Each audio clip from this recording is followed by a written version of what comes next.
Oleksandr Usyk a mis le Britannique Daniel Dubois KO au 5e round d'un combat spectaculaire au stade de Wembley samedi 19 juillet. Devenant à nouveau champion du monde poids lourd unifié, Usyk a récupéré la ceinture IBF perdue l'année dernière avant la revanche contre Tyson Fury. Après cela, Dubois a obtenu le titre de champion et l'a défendu lors d'un combat contre son compatriote Anthony Joshua en septembre dernier. La maîtrise technique de l'Ukrainien était visible dès les premières secondes du combat. Usyk esquivait facilement les attaques de son adversaire et touchait avec son jab encore et encore. Malgré un poids record pour lui d'environ 103 kg, Usyk flottait sur le ring avec une grâce presque baltique, ne laissant aucun avantage à son adversaire. L'Ukrainien a dominé son opposant sans grande difficulté dans 3 des 4 premiers rounds, montrant sa supériorité et son contrôle. Le 5e round décisif fut brutal, quand Usyk a envoyé son adversaire au sol avec un puissant overhand droit, puis un puissant coup de gauche au menton, a définitivement brisé les espoirs de Dubois et mis fin au combat. Ce combat était une revanche du match de l'année dernière à Wrocław, où Dubois avait perdu par KO au 9e round. À l'époque, Usyk avait pu continuer après un coup bas considéré comme involontaire et avait bénéficié d'un temps de récupération. Avant le combat avec mon équipe et Yuri Tkachenko, nous nous sommes préparés minutieusement et avons étudié l'adversaire. Nous avons gagné le premier combat grâce à une longue préparation. La préparation de la combinaison a pris 2 ans entiers. Ce fut une épreuve sérieuse, demandant patience et persévérance. Il y a un coup spécial que j'appelle Ivan. C'est un crochet gauche, fort et puissant, comme un grand cosaque de la ferme. Ivan est un nom qui évoque la force et la résistance.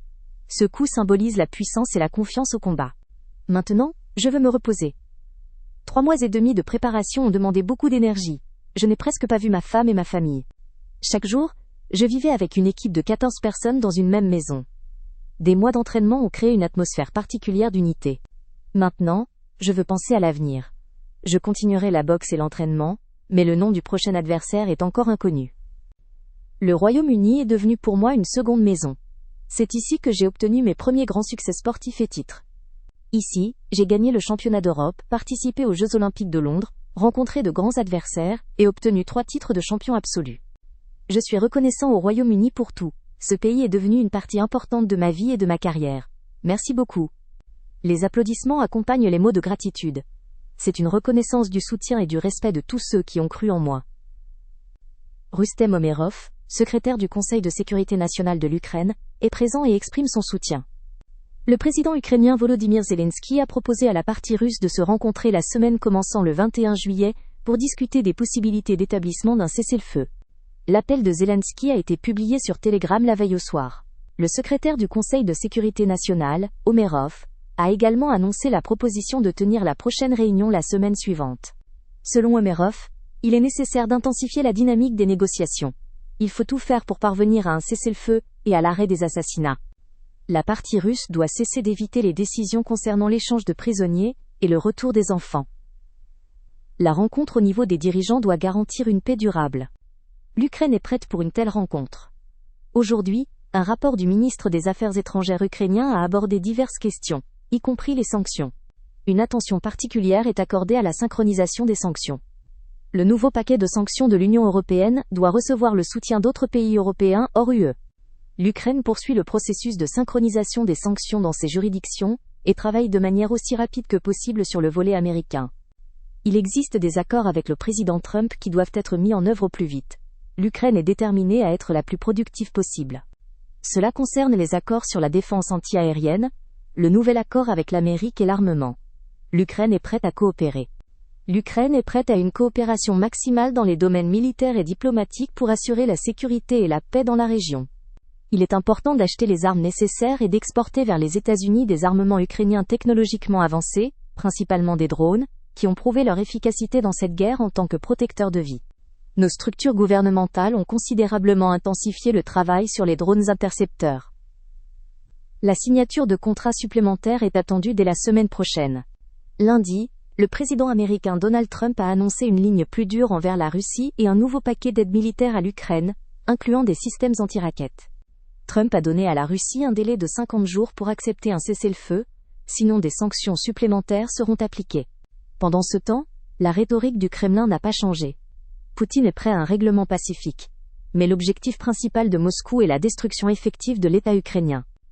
Dmitri Peskov a noté que tout le monde est habitué à la rhétorique dure et directe de Poutine, qui confirme son intention de favoriser un règlement pacifique. Le président Poutine a exprimé à plusieurs reprises son désir de transférer le règlement du conflit vers une voie pacifique le plus rapidement possible, mais le processus est long et demande des efforts. À Washington, on comprend de plus en plus la complexité de la situation et la nécessité d'efforts pour parvenir à la paix, ce qui se reflète dans les dernières rencontres avec Trump. Peut-être quand même. La Russie est prête à agir rapidement. L'essentiel est d'atteindre ses objectifs, qui sont clairs et ne changent pas. Mais le processus ne dépend pas seulement de nous et de nos décisions. À Moscou, nouveau chaos dans les aéroports. Le ciel a été fermé plusieurs fois en une journée en raison d'attaques de drones ukrainiens, créant de sérieux problèmes pour le trafic aérien. La nuit dernière, un drone a touché un immeuble résidentiel à Zelenograd, un quartier proche de Moscou. Aux aéroports de Sheremetyevo, Domodedovo et Vnukovo, le plan tapis a été activé. Les vols au départ et à l'arrivée sont retardés. Les passagers sont avertis d'une longue attente. Les passagers se plaignent du mauvais service. L'absence d'informations sur les annulations de vols et leurs raisons suscite mécontentement et questions sans réponse. Nous ne pouvons pas échanger nos billets. J'ai perdu 3 billets Istanbul-Venise. Maintenant, ils demandent un supplément de $980 par billet, racontent les passagers. Les enfants ont aussi souffert. Il faut au moins un peu d'informations, mais il n'y en a pas. J'ai une carte hors Aeroflot. J'utilise votre compagnie depuis plus de 23 ans, s'indignent les passagers. Tout le monde attend de rentrer chez soi. Mais le respect des passagers doit primer. Les retards inexpliqués et le manque d'explications ne provoquent que de l'irritation. Qu'est-ce que c'est que ça ? C'est la première fois que je vois ça. Cet avion a atterri hier soir, et maintenant ils doivent arriver dans 10 minutes. Aziz, donnez une information officielle. Combien de temps les gens doivent-ils encore attendre ? Nous sommes ici depuis 12 heures. Les enfants n'ont ni hôtel ni eau, rien. Personne ne s'en soucie. Concernant l'hôtel, vous pouvez monter à l'étage. Cependant, les comptoirs d'information ne fonctionnent pas du tout là-bas. On nous envoie simplement balader. Je dis que les comptoirs ne fonctionnent pas, mais personne ne réagit. À la pizzeria, ils ont dit qu'avec mon bon, rien ne peut être acheté. C'est un scandale total, les gens restent sans soutien ni aide. Pendant la nuit, 134 avions ont décollé des aérodromes de secours. Le ministère de la Défense russe et le maire de Moscou ont annoncé avoir abattu 142 drones, dont 27 au-dessus de la région de Moscou. Les drones ont été abattus dans plusieurs régions de la partie européenne de la Russie, ainsi que au-dessus de la mer Noire. Cela est confirmé par des sources officielles.